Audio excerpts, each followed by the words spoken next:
So on our journey to developing our new shop, we're coming now to a really critical and really interesting stage. We've been looking a lot at the numbers, the very important numbers behind opening a shop. So the options per square meter, options per linear meter. You need these to kind of give yourself a really good chance of making money from your shop.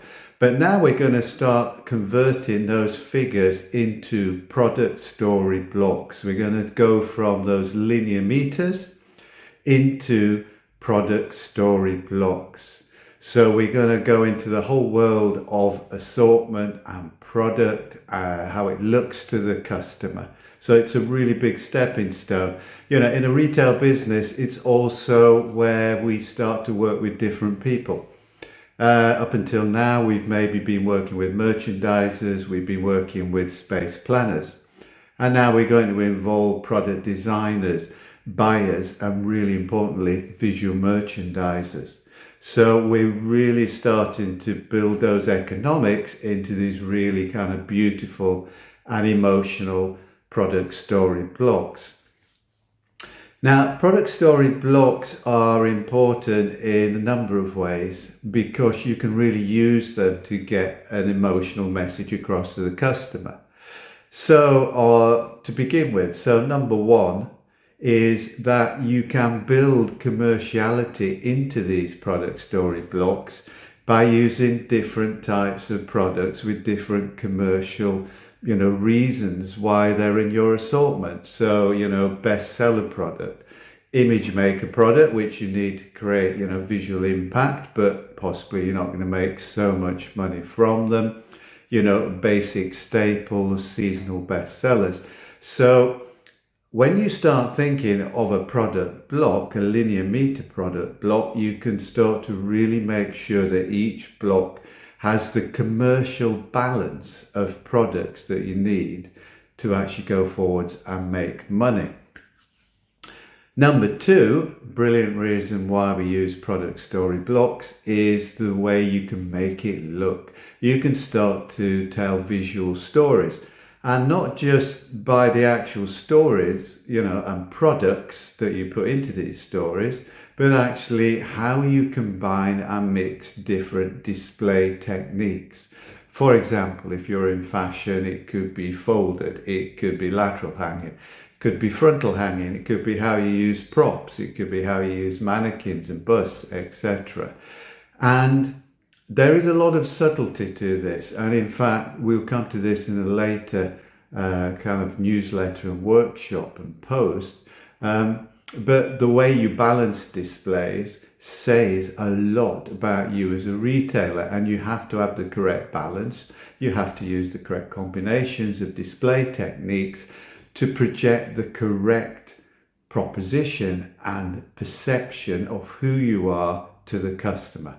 Visual merchandising is a really in-depth area of retailing. It has a lot to it. But anyway, so that is number two reason why we should use product story blocks, because we can create the right visual message to the customer. And number three, why we should use product story blocks is if we have these blocks which we've created, it means by using these blocks, we can recreate and create consistency across all of our shops. Big shops, little shops, shops with clean big walls, shops with small awkward spaces.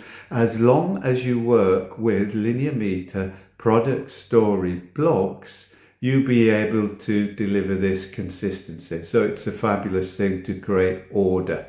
And if you're space planning and allocating, it's fantastic. So, moving from options per square meter, options per linear meter into using product story blocks is an absolute essential, brings together different people.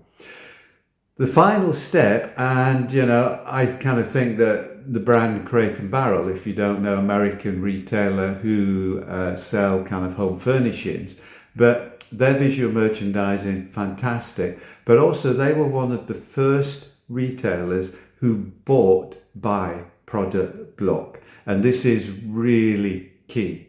because we're talking now about the link from the earliest planning through the buying and merchandising process right the way through to visual merchandising and delivering in the shop. If you buy at that very first stage, if you buy in product story blocks, then it makes life so much easier afterwards. If you are still buying individual products or kind of disparate, uncoordinated, small groups of product, a product here, a product there, and then you are trying to create shops which look nice and which have that commercial sense behind them, you are really going to struggle. So product story blocks are so essential as you start to deliver and plan your shop, and you need to work with those, not just when we get to the shop and we think about, where do we put whatever in the shop. You have to begin thinking about that at the very earliest stages of actually buying the product for your shops.